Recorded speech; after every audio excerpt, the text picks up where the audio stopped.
Dear friends, our greetings to Ayya Brahmavara, Ananja, Diane, the person using the handle of Good Time, Janaki, Dori, Rachel, Gina, Sharanya.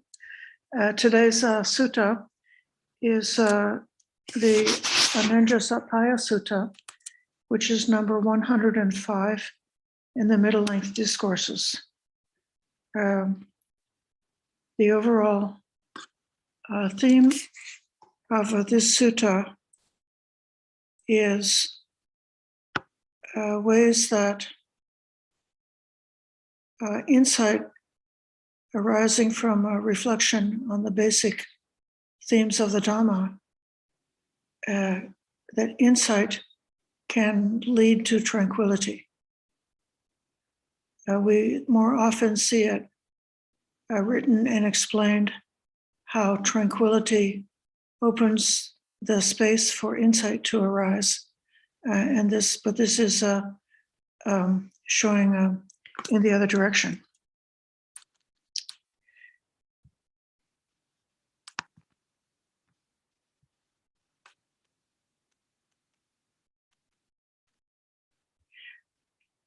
I'm going to share screen for this sutta. Let's see, just a minute.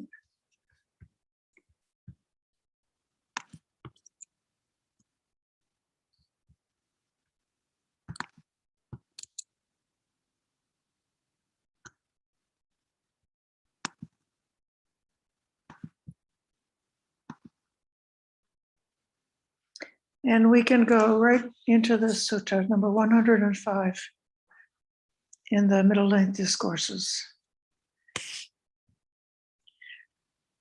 So I have heard at one time the Buddha was staying in the land of the Kurus, near the Kuru town named Kamasadama.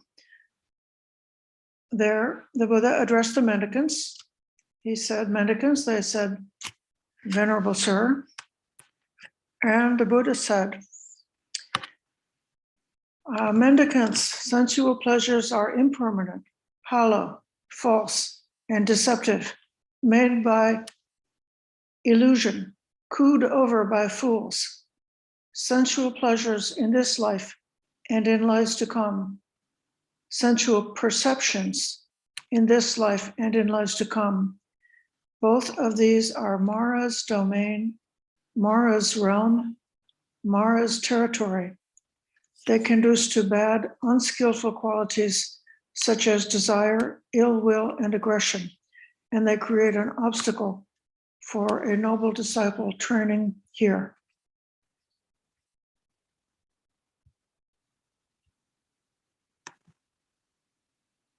Well, that's a strong statement.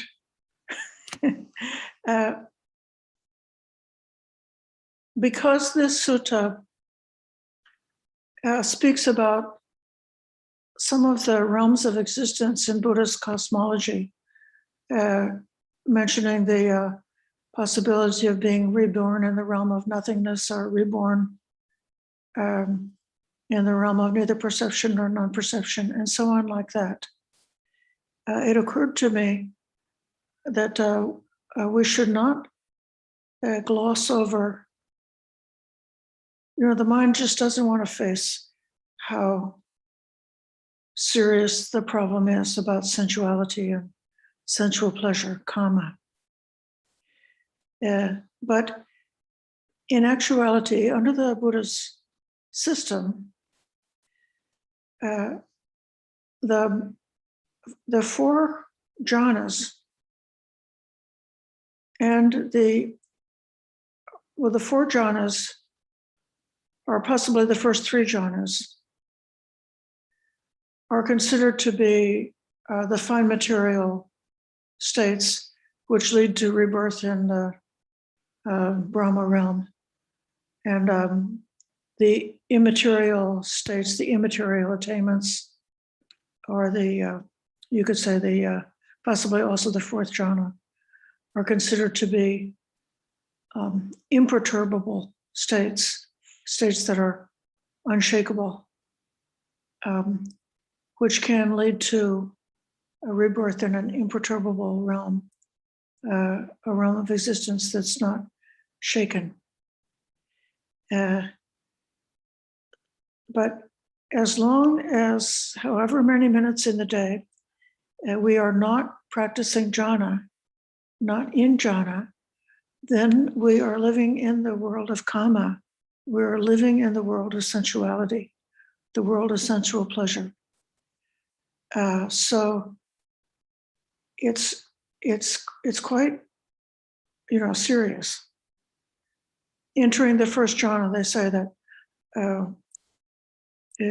one is secluded from kama, secluded from sensuality, or secluded from sense pleasures, secluded from unwholesome states of mind.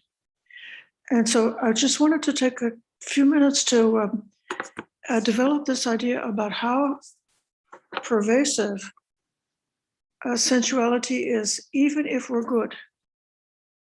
A practitioner who is a putujana, not an enlightened being, and not an arahant for sure,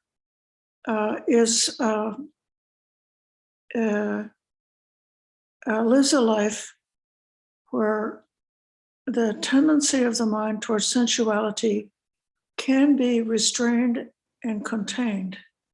It can be contained by morality, so that we don't take pleasure in things that we should not.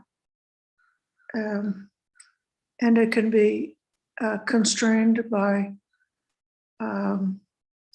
what's called a samvara, by guarding the senses. So one is developing mindfulness to be very aware of when, with the sense, with the contact to the eye, ear, nose, mind, any of the six senses, with each contact, there's the possibility for craving to arise, the possibility for ill will or for delusion to arise, triggered by those points of contact. But when we are practicing samvara and developing a high state of mindfulness, the arising of the negative states of mind can be very quickly evaporated. Nevertheless, the danger is always there. If you think of sensuality or sensual pleasure, you might think about like sex, drugs, and rock and roll, or things that are fun, thrills, entertainment, parties, and so on like that. And it's true, those things are part of sensual pleasure. You also might think of the things that the body needs in order to live. Like the body needs to be protected from too much heat or too much cold. The body needs to be protected from disease. The body needs to have a certain amount of nourishment with food, a certain amount of exercise. Even the mind needs a certain amount of exercise in terms of a certain amount of thinking. And if we don't get these requisites of life, our very life itself will be in danger.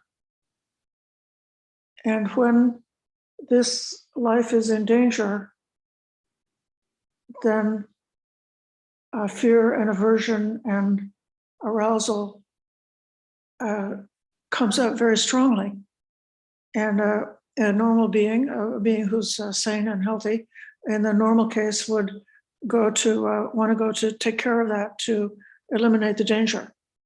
Or if there is the presence of that which supports life, like having nutritious food at the right time, having enough clothing and enough of a physical shelter to be protected from the weather, from the elements, having some kind of social connection to other human beings, which is an essential part of our sanity, having being loved and cared for and listened to, having somebody to talk to, having somebody who will listen to us, being heard, being seen. All of these things are kind of like the essential basics of life, and we love to have them. They're so dear and delightful to us. And actually, that is the huge part of the wiring, the mechanism whereby we have kama, sensual pleasure, or sensuality. In many of the early texts that we've seen, this world of kama is described in terms of someone who's like perhaps a farmer or a householder who has at least one wife and more than one child. They have wives and sons, and they have cattle, and they have fields, and they take in the harvest, and they have a barn full of grain for the next coming season.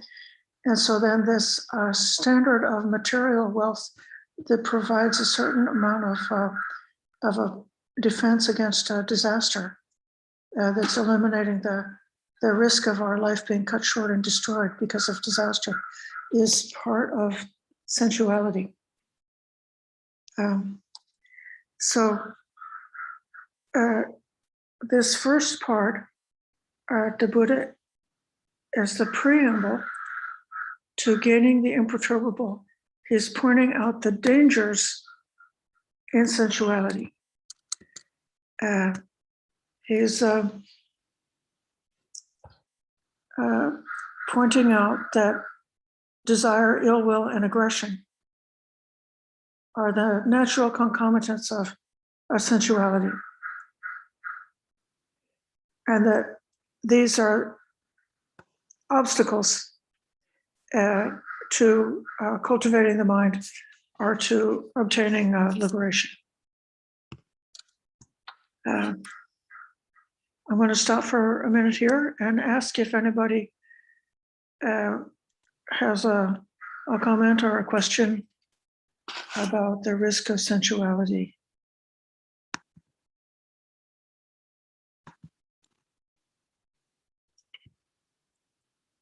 Does anybody agree that it's a risk to our holy life and to our aspirations?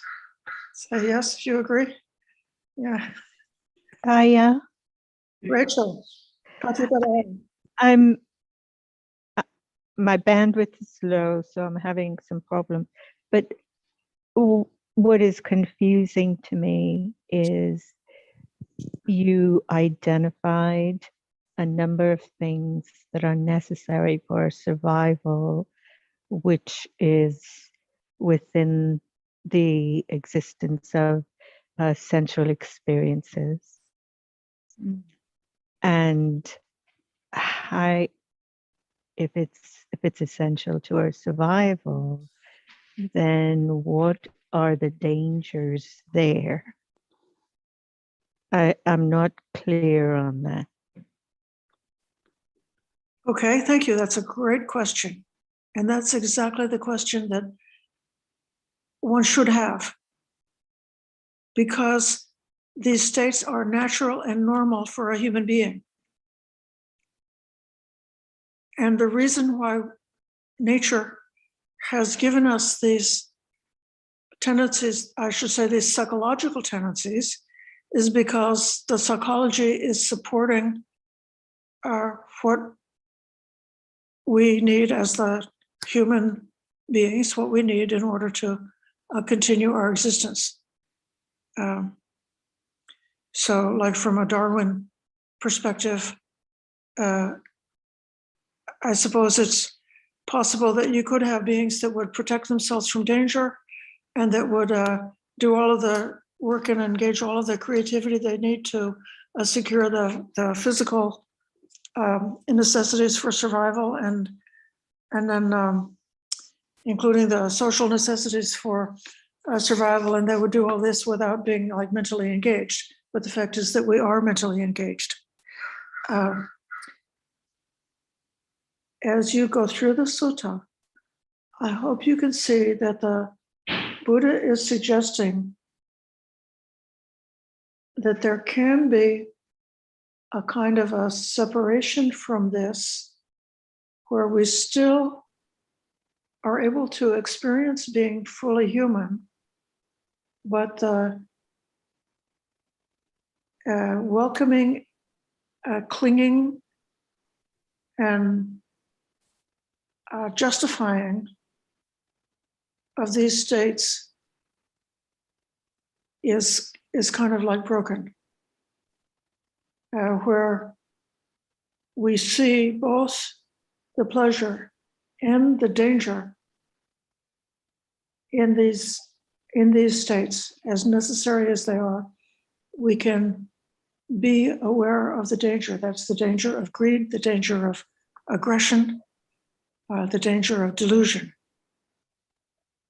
Mm-hmm. Uh, So so you, what you just said, mhm. does that it sounds to me like there's this term of to live in the world but not be of the world. So is that the attachment you're talking about, to be able to walk that line where, yes, we're doing what we need to survive, but not be attached or be drawn into the pleasures of where this survival can take us? I think that's a very good phrase, being in the world but not being of the world. Mm-hmm. And being, in a way, able to have like just enough Mm-hmm. to be really free from anxiety about whether Mm-hmm. we'll have enough tomorrow, Mm-hmm.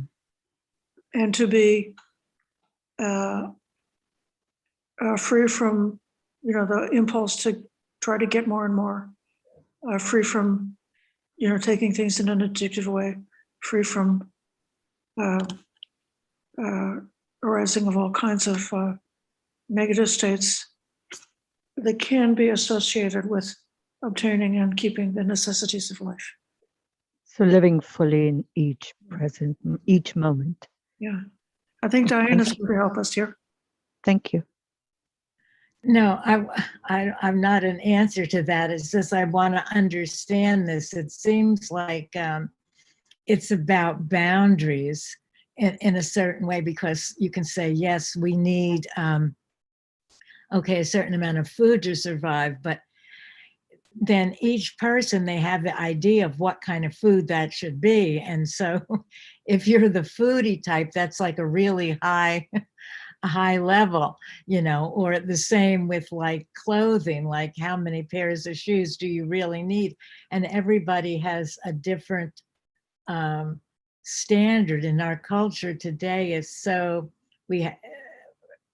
not for everyone, but for a lot of people, we have so many material advantages that what we think we need is not necessarily what we really need. And I remember when one of my sons was, I guess, in high school, and he went on an Outward Bound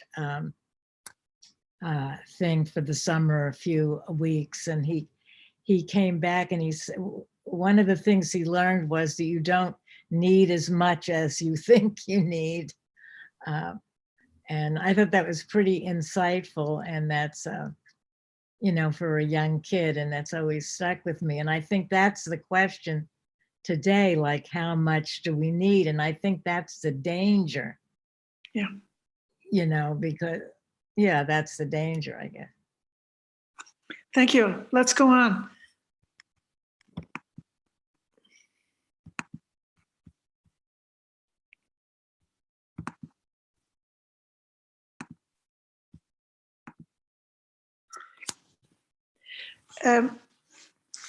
This sutta is divided into sections, and the first section is giving 3 practices that help one come to the imperturbable state.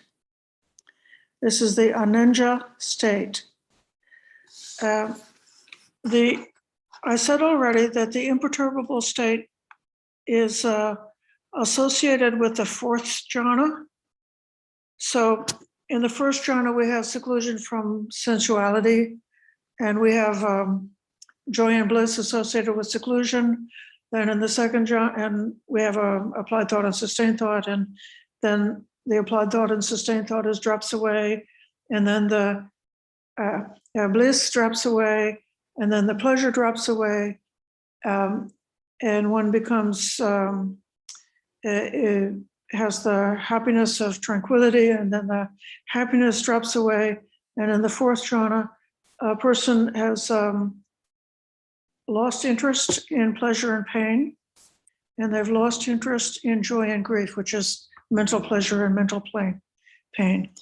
The mind experiences, and while in that jhana, one experiences a lot of neutral feeling, which is associated with the factor of equanimity and extremely bright and clear mindfulness. So it's the losing interest in pleasure and pain that is making the mind to be very imperturbable. So if the knee hurts or the back hurts, or it's too hot or too cold, or if there's a loud noise or something like that, it's like you may be able to experience something impinging on the senses, but you don't care. Mind not interested. So, and then the states beyond that, even one is sort of lost interest in the 5 senses, and greater degrees of mental stillness that is imperturbable. So that's one kind of being imperturbable. That's not necessarily enlightened. One can become infatuated and addicted to that imperturbable state because we like it so much. Identify with it. And so then you're still not there, still not obtained to wisdom. But then one who is enlightened, or one who is an arahant, is also said to be imperturbable. They're said to be completely fearless, and they're said to be not disturbed by any kind of contact coming through the 6 senses. So whatever they see, hear, touch, smell, taste, or think, none of those experiences is creating a disturbance in the mind of the fully enlightened arahant. So you have these 2 meanings of imperturbable, one connected with being awake, and the other one connected with meditation. So here are the 3 methods, the first 3 methods. The monk realizes the danger in sensuality, and they think, why don't I meditate with an abundant, expansive heart? Having mastered the world of the 5 senses and stabilized the mind, then I will have no more bad, unskillful qualities, such as desire, ill will, and aggression. And by giving them up, my mind, no longer limited, will become limitless and well-developed.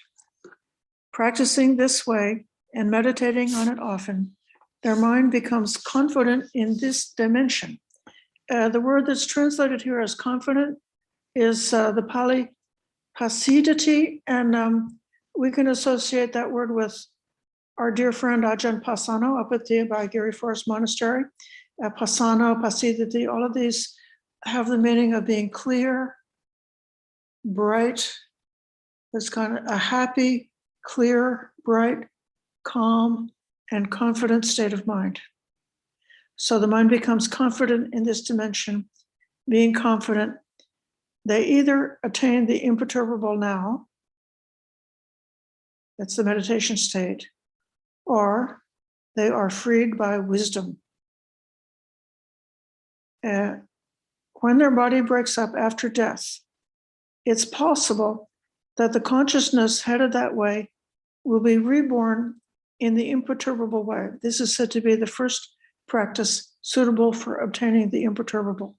So this means if they didn't become an arahant, if they still get reborn, they'll be reborn in an immaterial realm of existence, an imperturbable realm. So this meditating with an abundant and expansive heart doesn't necessarily have to be the Brahmaviharas or the meditation on loving kindness, compassion, sympathetic joy, and equanimity. But it can be those states, meditations, the Brahmavihara meditations. And this is definitely saying that they've gone into jhana with that because they've mastered the world of the five senses and they have stabilized the mind. I find it very interesting that becoming disenchanted with all of the sensuality in the world, all the delightful, tasty, yummy, delicious, fascinating, fun things in the world. Why does the thought of the Brahmaviharas come to mind?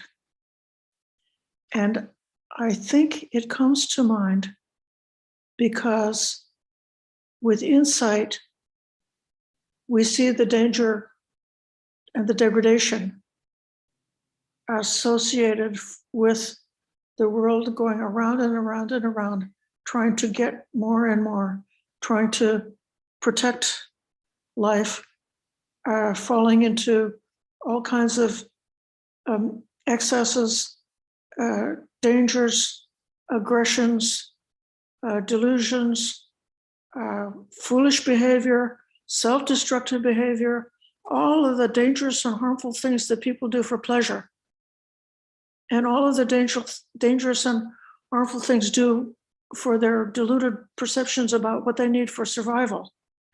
And then when you see how much dukkha is connected with this drive for pleasure, then the heart cracks open with compassion for the world, with compassion for this state that we're in, which is the state we got born into when we took a human birth. So that's my idea about why this is really well matching as the first practice that the Buddha recommends to come to the imperturbable, and how strongly it's related to the this first admonition about sensuality.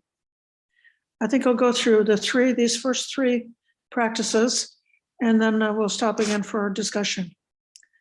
Now, the second practice, the noble disciple, he still is realizing about sensual pleasure in this life and in lives to come. So sensual pleasure associated with samsara and the round of rebirths, sensual perceptions in this life and in lives to come. Now, the difference between kama and kama sanya. Kama is the word that is being translated as sensual pleasures. And then kama sanya, my idea would be, we can think of sensual perceptions as being conceptual thinking,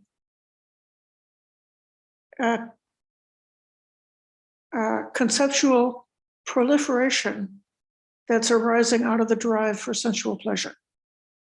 And then the practice is to do this reflection. whatever is form, all form is the four primary elements.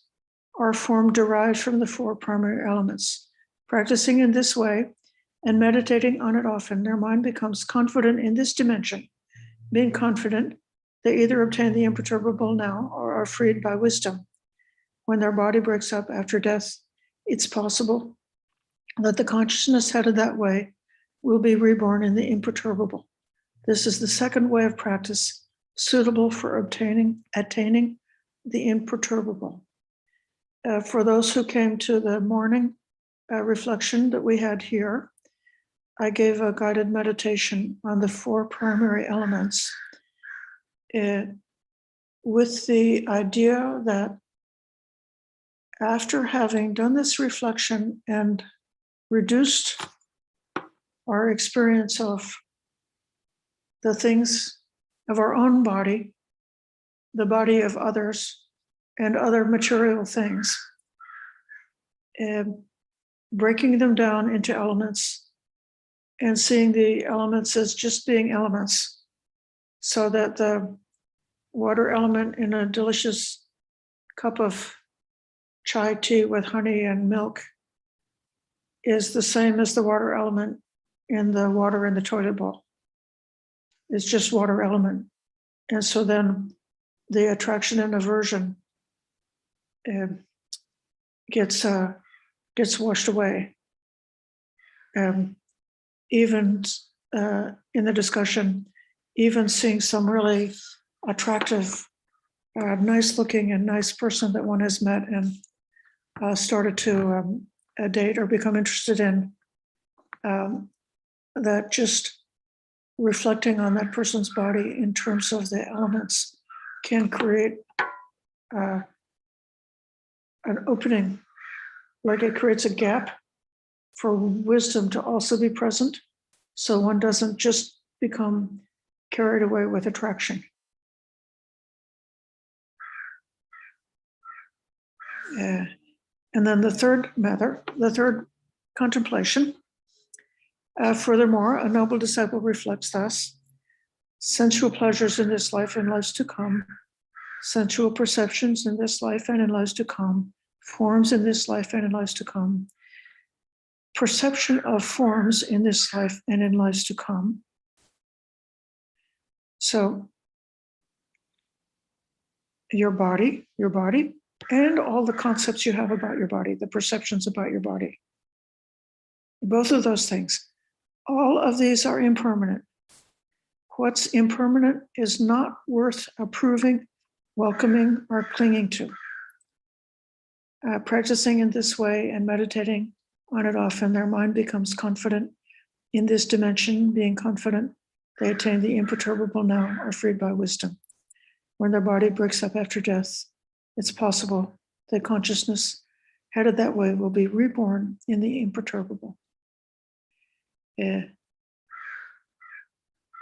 So then we have these first three reflections on the Brahmaviharas, on the great elements, the four great elements of materiality, and on impermanence as being three contemplations that can be developed, to three insights that can be developed when we get it, when we have,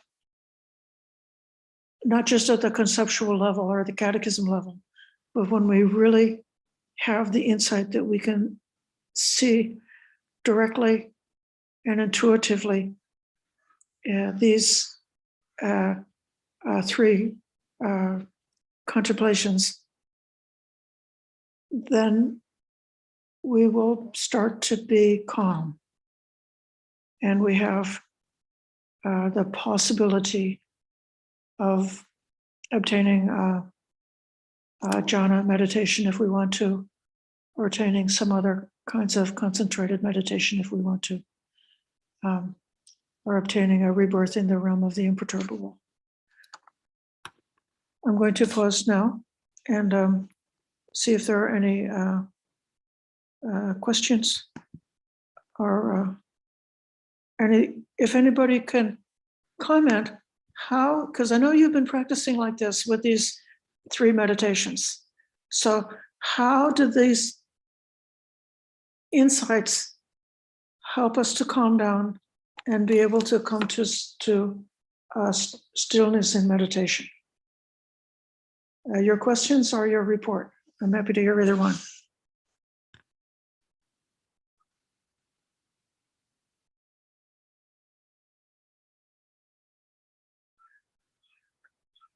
Ayya, Brahmavara, do you have anything to add right now? I'm just kind of considering, like maybe for different kinds of people, the different kinds of approach here, would work. Some for one and one for some, one for another. And I was just considering how, like the four Brahma Viharas, as a practice, for some people that really works and helps to calm the mind and give a sense of tranquility, which then helps to develop our meditation so that we can purify the mind. And it's like, for me, that's very much a kind of heart practice. And then the contemplating the four elements, and also Sanya, contemplating impermanence, they seem to be more like a sort of on the mental level, and more like more conducive maybe for people who are not so much, maybe I'm talking about greed types and aversion types even. Maybe that's how it is. I'm just considering different practices for different people. And I wonder if you have any thoughts about that. Thank you. That's a wonderful observation. Certainly for an aversion type of person, to develop the Brahma Viharas would be good medicine. And for a greedy type of person, the contemplation of the elements could be a very good medicine. Perhaps for the deluded type of person, the contemplation of impermanence would be a good medicine.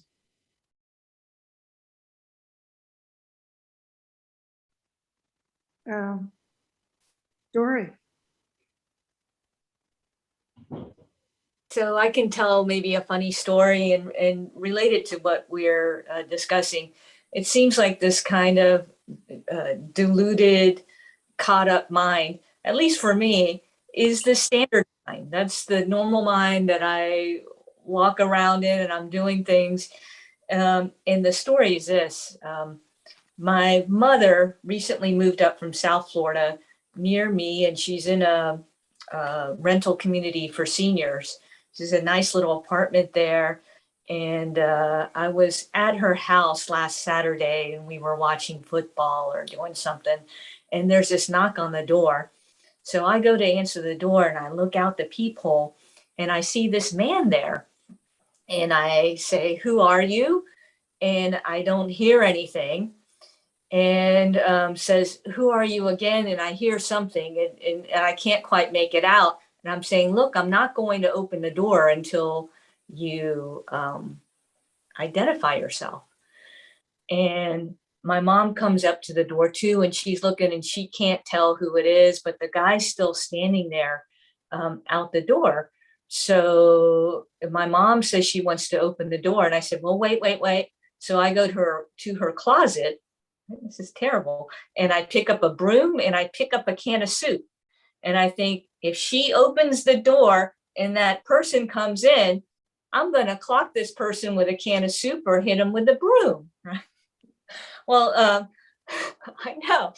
Luckily, so that's the deluded mind. So luckily she opens the door, and it's the guy who lives down the hall from her, a really, really sweet guy. And he's younger, but he had a stroke, so he has difficulty talking.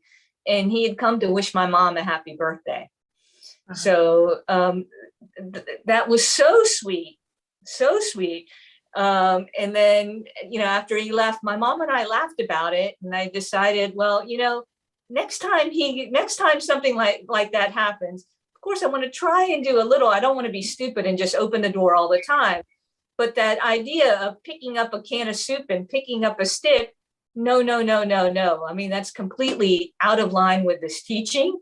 This teaching should be, if I have that heart of the Brahmavara, if the man comes and he starts sawing off my arms, I need to think about my own state of mind and protect my own state of mind. That's the only thing I can really protect, right? And so have this loving and open heart. I guess another insight I could get is, well, this is all elements. So what really am I protecting, right? Because I know for sure, I mean, all of us, I know for sure that in a certain number of years, my bones will be dust. That's a certain. All of the water that's in me is going to be evaporated and maybe part of the cycle. The heat in my body will leave me very quickly, probably within the first 20 minutes, and my body will start to get cold, and the breath and the spaces will no longer be contained in this body, right? And then what was the last one? The last one,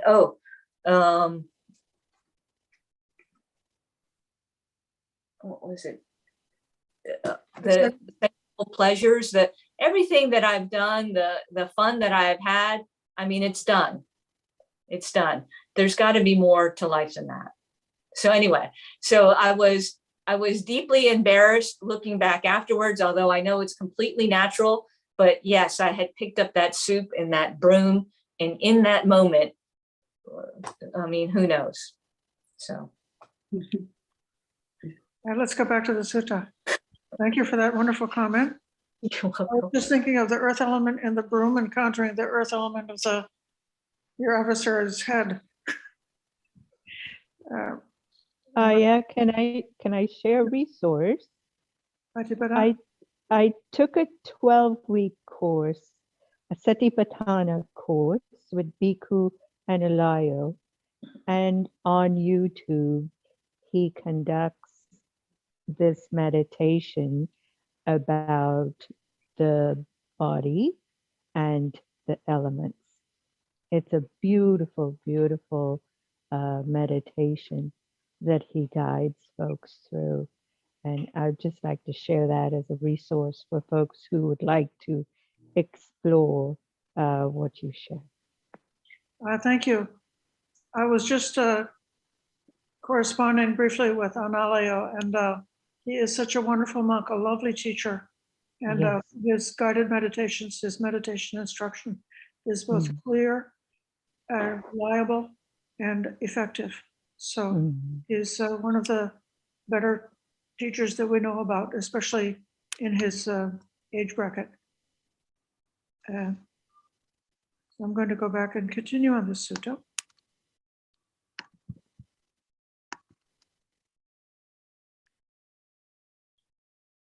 Now, there are 3 more teachings which can be called approaches to nothingness.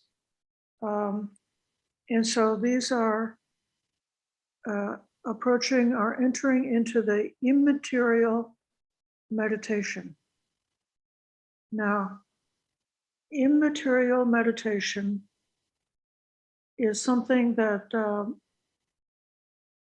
for some people doesn't seem to be something they think they will be able to do in this lifetime.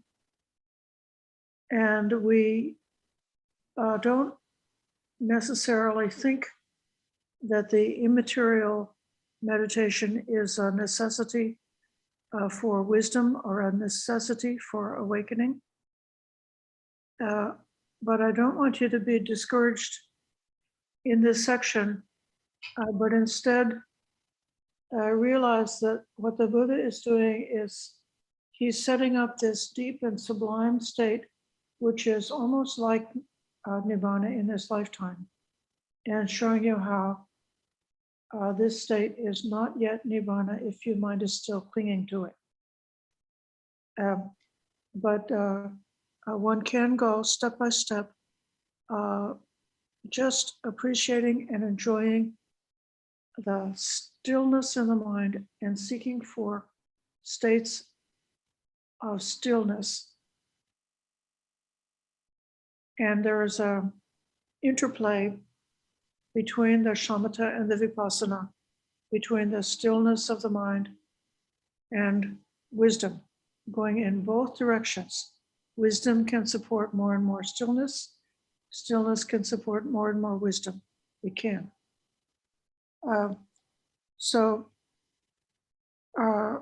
Furthermore, a noble disciple reflects, okay, sensual pleasures in this life and lives to come, sensual perceptions in this life and lives to come, forms in this life and lives to come, perception of forms in this life and life to come. Okay, so up to here, all this part, we did this in the last paragraph. So we've already done all those, but now he's adding one more, and perceptions of the imperturbable. All our perceptions. Where they cease without anything left over, this is peaceful, this is sublime, namely the dimension of nothingness. And so this is, a perception. I associated earlier, I'm associating a perception with concepts. So we are constantly fabricating concepts to make sense out of our experience. The mind doesn't know how to stop. It just goes on and on and on, generating concepts. And if you do, one thing every day, I know that like some people in our community have the duty of cooking in the kitchen. And they must, when they go to sleep, sometimes maybe the mind, without even intending to do so, the mind, thinks of chopping vegetables, or the mind thinks of stirring something or making a recipe or putting out food. And the person who has to wash the dishes all the time, the mind thinks about, the mind is kind of going around and around remembering dishes. And so these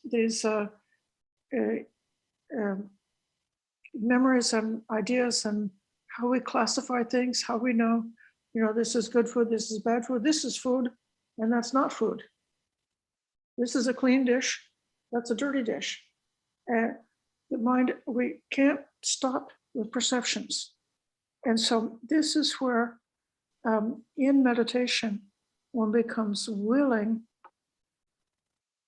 to let go with this constant fabrication of perceptions.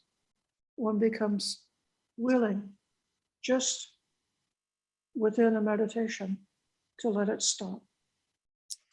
Practicing in this way, meditating on it often, their mind becomes confident in this dimension. Being confident, they either attain the dimension of nothingness now or are freed by wisdom. So this dimension of nothingness is one of the immaterial meditations. When their body breaks up after death, it's possible the consciousness headed that way will be reborn in the dimension of nothingness. So doing this practice is really a wonderful, good practice in the sense that we become willing to let go of perceptions. Anything you cling to is a problem for your awakening. Anything that you're able to let go of is a breakthrough on the progress for your awakening. So letting go of perceptions, seeing how when perceptions cease without anything left over, this is peaceful, this is sublime. This part can be definitely part of the step-by-step to our awakening. The dimension of nothingness is a state of mind. It's lovely to hang out there.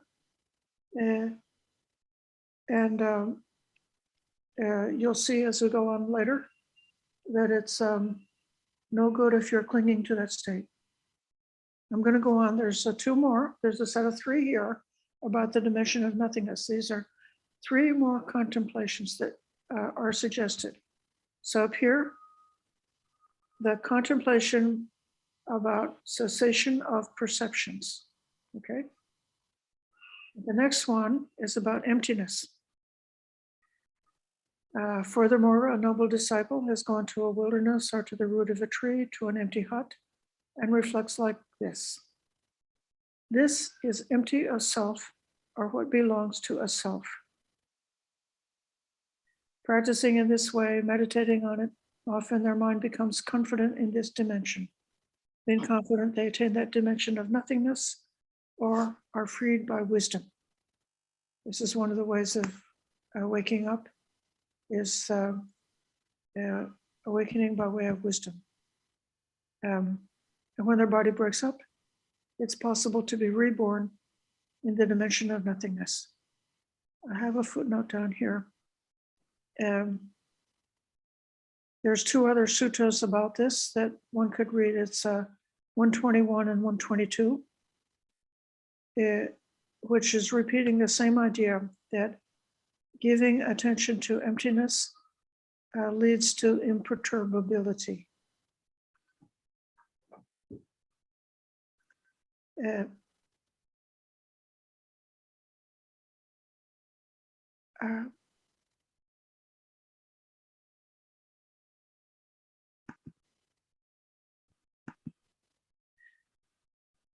It can be, we can just talk to ourselves about it,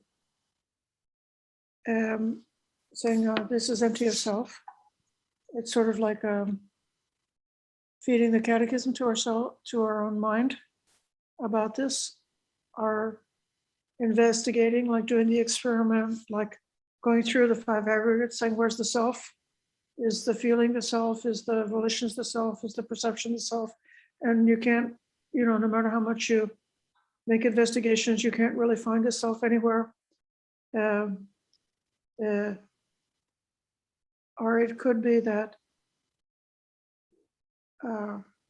within the context of a deep meditation, there's this flash of insight that one can have, that experience of seeing directly, what I'm experiencing right now is not a self.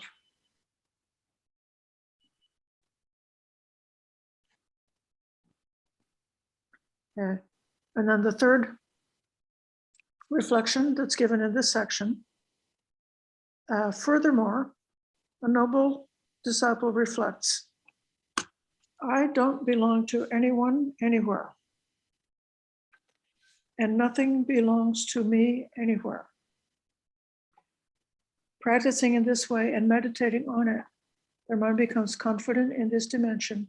Being confident, they either attain that dimension of nothingness now, or they are freed by wisdom. When their body breaks up after death, it's possible that consciousness headed that way will reborn in the dimension of nothingness. This is the third way of practice, suitable for attaining the dimension of nothingness.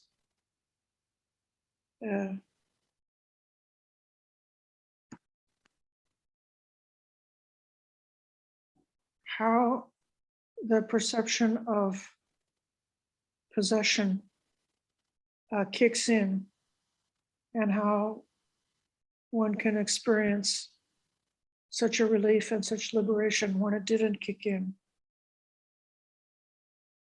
I know for myself, what I perceive to be my responsibilities gives me the most dukkha. If I think like this monastery is my monastery, or this monastery is my responsibility, and then if somebody criticizes this monastery, then I get perturbed. I get upset, I get disturbed because of that identification of mine. And I can clearly see the difference when the bird sings. If the bird song is not perfect, it doesn't disturb me whatsoever because I know it's not my song. You know, when the sun sets, I know that it's not my sunset. And so it's for that reason that when something I know it's not mine, I can see how peaceful, how balanced, and how clear I can be towards it. And I can easily see how unbalanced and unclear and prone to disturbance I can be when I think of anything at all as being mine, or much less to think I belong to someone else. I guess that would be like an employee with a boss, or a child with a parent. If the child learns that they are the property of the parent, that could cause them a lot of suffering.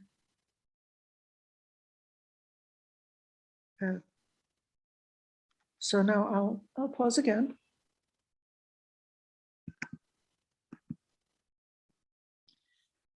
And ask about these three kinds of meditation. The meditation on no possessions, the meditation on empty of self, or the meditation on giving up perceptions. And again, I'm kind of interested to hear, has anybody had the experience that you get one of these insights and it helps you to calm down? It helps you to be able to meditate because of the light bulb going on and realizing some of these things, or that you've learned how to develop these as a practice, as a meditation practice, a contemplation.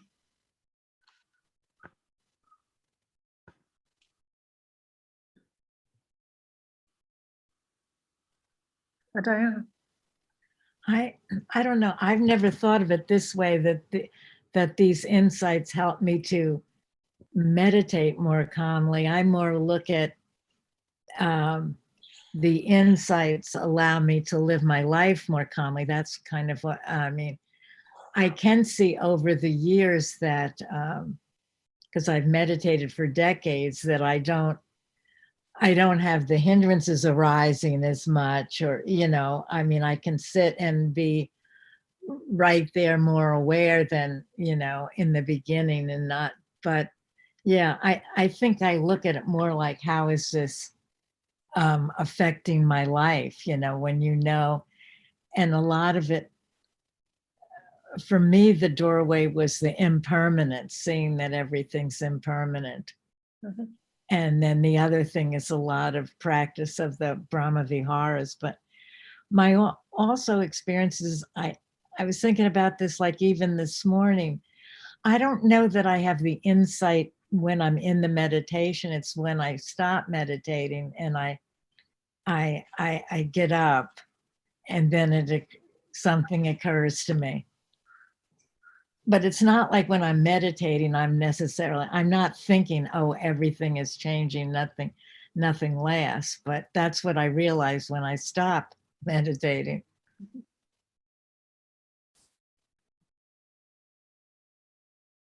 Yes. Especially if we've been well trained in a meditation method, that's a very present moment, and it's just making particular kinds of observations, watching the breath, and not being conceptual within the meditation, but just being like very like connected to the actuality of the experience moment by moment. You wouldn't think of it in these conceptual terms. You might think about it in conceptual terms before meditating, and you might think in conceptual terms after meditating. But inside of meditation, it might not come across that way. However,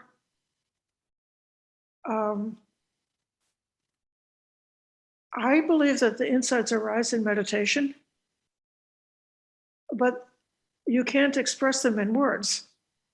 It's something arises, and then later the words have to be put into help remember what was experienced.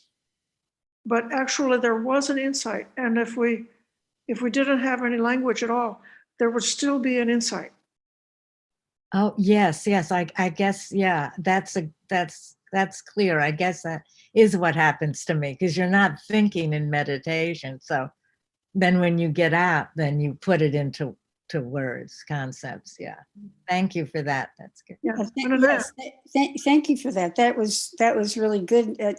For myself, I know back at Forest Refuge, it takes me going from the meditation hall halfway down to the common room, and that's when the light, that's when it'll usually would flash.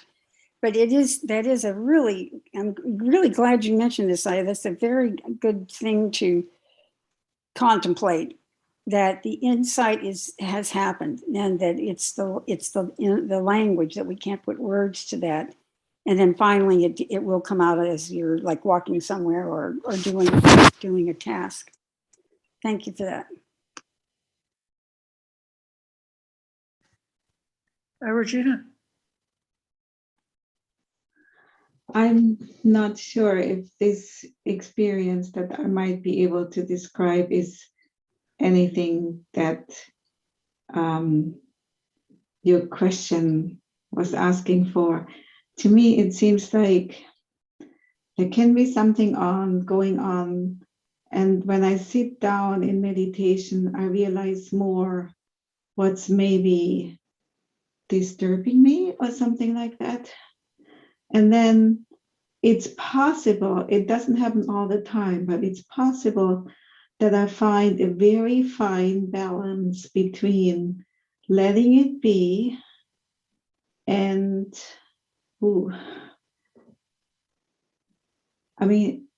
I'm saying letting it be. I'm not necessarily dropping it or something, but letting it be, and at the same time finding this stillness point. And it's a very, very fine balance where it can be like a little tiny push and pull between some kind of selfing and some kind of emptiness or impermanence, and to just let this play out and not wanting to influence things to one side or the other, to just kind of let this balance be. And it's never a still balance with me. Yeah. It's moving sort of. And that's what I was thinking of with your initial guiding question. The other question that I do have is, I'm listening here and I'm thinking, maybe I should ask, what is the real difference between the elements meditation? I feel like when I do elements meditation, the three more approaches to nothingness, especially the first two, they are covered.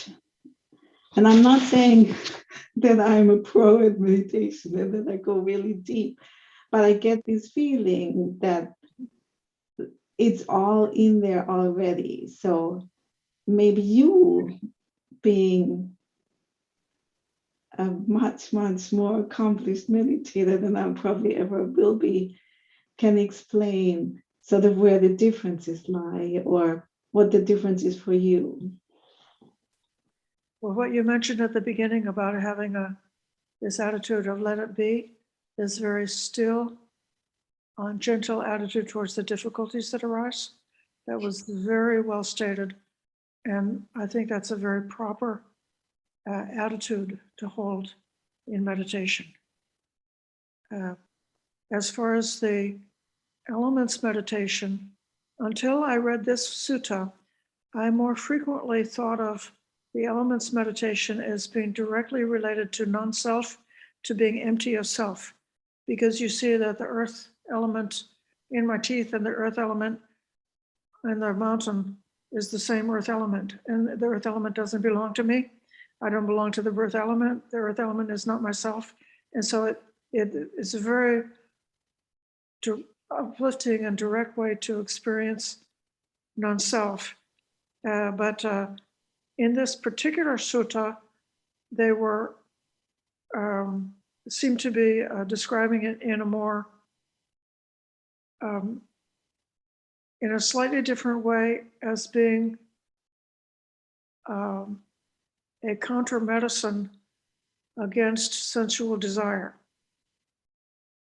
So it's like two different approaches to elements meditation, and both of them are good.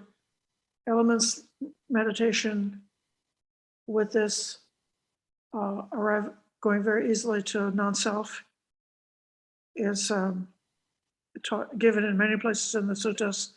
It's a wonderful practice. But there is this other possibility, especially if someone actually is troubled by sensual desire, and they really want to find a crack where they can gain freedom from sensual desire, that the elements meditation is a way for that. Diane? Yeah, I was always taught that a lot the antidote to lust or desire was like the body parts meditation, but I can see that the elements is kind of very similar to that, whether it's just earth or whether it's just gallbladder or whatever, that it's not, that we wouldn't lust over that. When you fall in love with someone, you're not falling in love with their gallbladder or their elbows or whatever, and the same, or their, I don't know, bones or the earth element. Yeah, so I think, that both the element meditation and the body parts would be an antidote to sensual desire. Yeah. I want to come back to the sutta and come to the closing section that explains how you can take it towards liberation or how you can not take it towards liberation.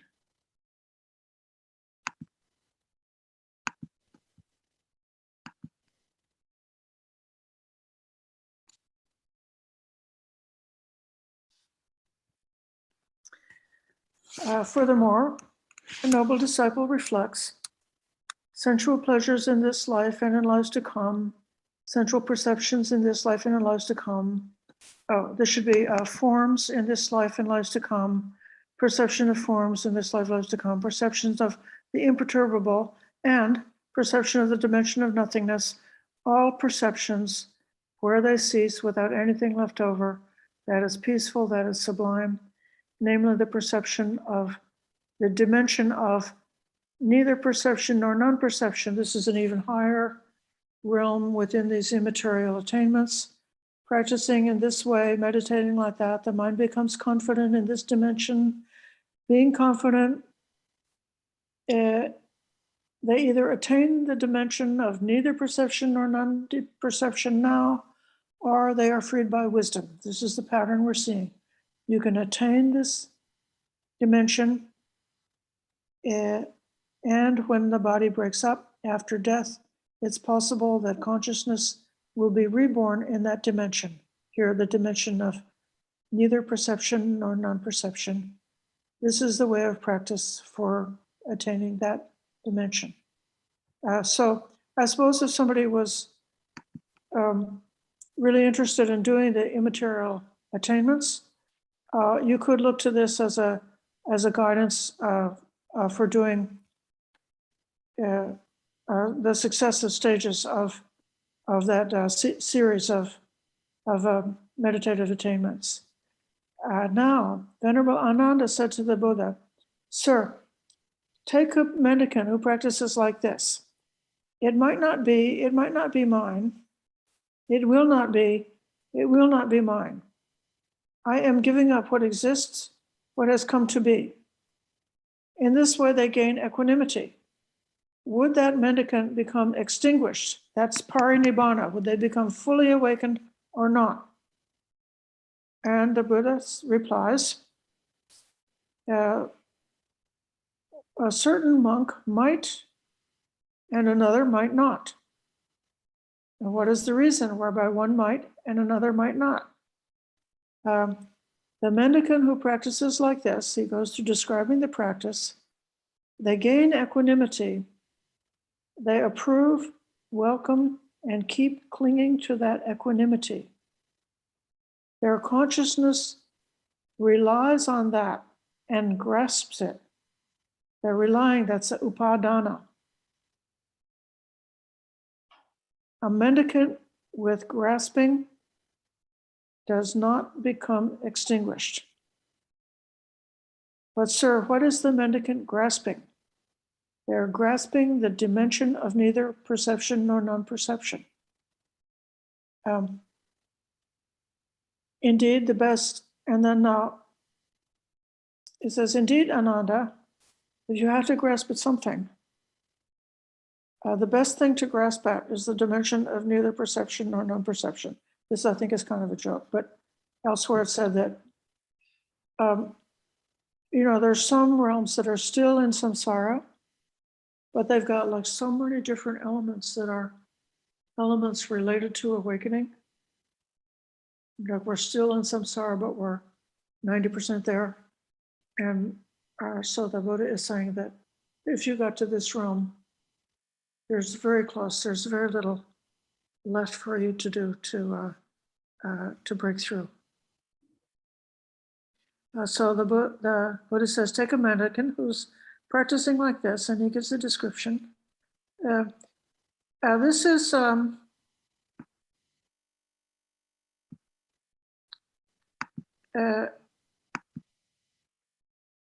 dangerously close to one of the views that's called the annihilationist view, which is sort of saying like, I will not exist in the future. So it's like it's taking a self, but acknowledging or having the insight, the perception that it's going to cease. So they see cessation, but they still have got the conceit about the self in it. And because of that, there's still some grasping happening. So this other mendicant, he's gained equanimity, and they don't approve, welcome, or keep clinging to that equanimity. Their consciousness doesn't rely on that and grasp it. Free of grasping, the mendicant becomes extinguished, gains the parinibbana. It's incredible, it's amazing. The Buddha has explained to us how to cross over the flood by relying on one support or the other.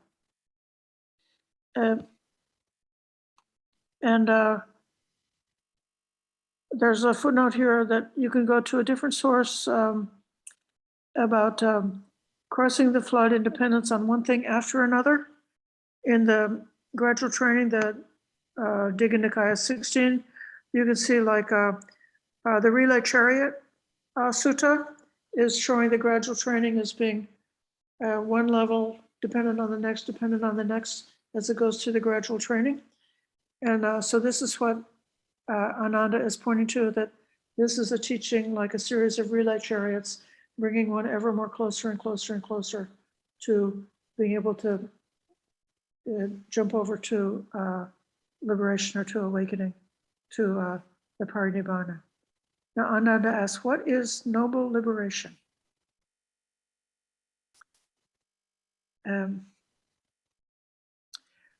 So one considers all the things that have been experienced so far, starting from sensuality, going all the way down to the realm of neither perception nor non-perception. And realizing that all of these perceptions, that is an identity.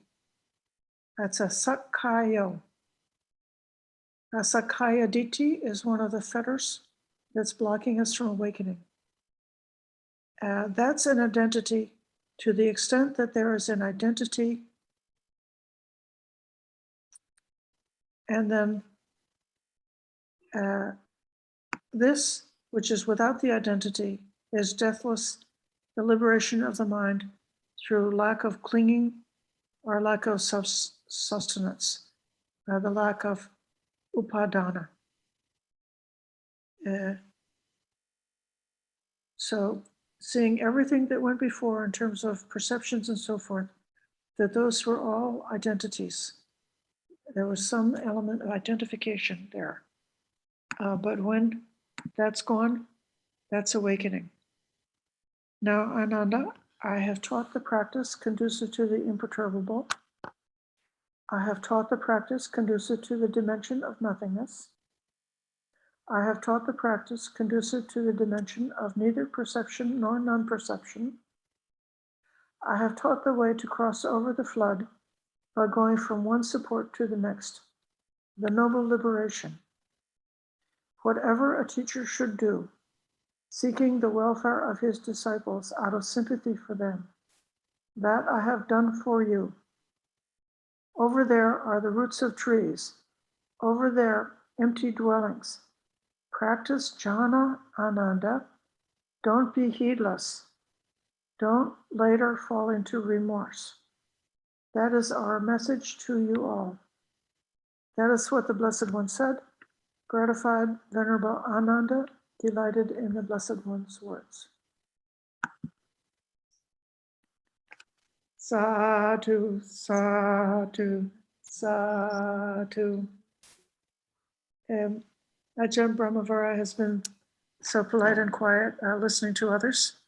I'd like to give you a chance to offer further reflection on this. Well, thank you, Ayya.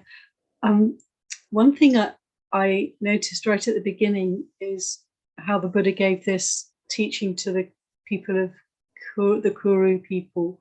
And it's really interesting to me because I'm aware that the Satipatthana Sutta was also given to these people in this place. And that this place is very, very far from the Buddha's normal kind of area. And he covered a huge area in his lifetime. He was walking backwards and forwards around the Ganges plain. But this place is like, I don't know how many hundreds of miles from there, like many months of walking. So the understanding, I believe, is that the Buddha made his way all the way up to this place, which is like north of Delhi, from around Gaya, Bodh Gaya region. And he probably only went there once in his lifetime because of the distance involved. And when he went there, he gave the Satipatthana Sutta, which is such a core teaching, meditation teaching. And then he gave this sutta. And so I think it's really interesting. For me, it really emphasizes these teachings. And just as I think the Satipatthana Sutta is so valuable and so helpful for us, so also I think this sutta is very helpful.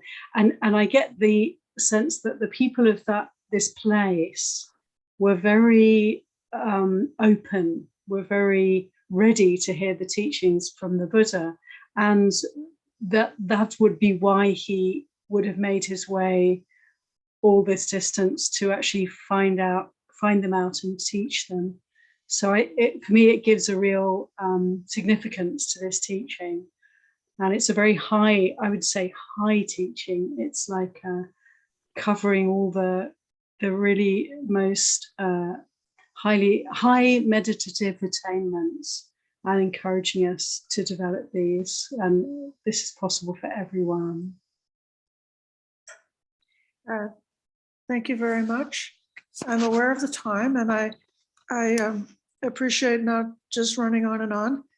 So I will thank everybody for your very good comments and for your participation and listening.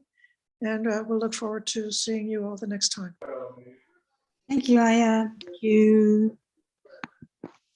Let's close with paying respects to the Triple Gem.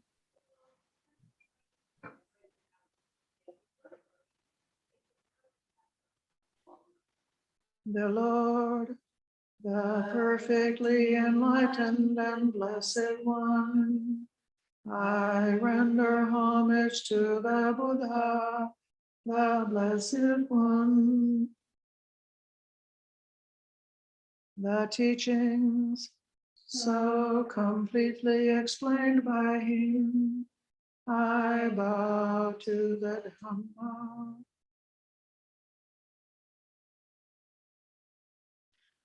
The Blessed One's disciples who have practiced well, I bow to the Sangha.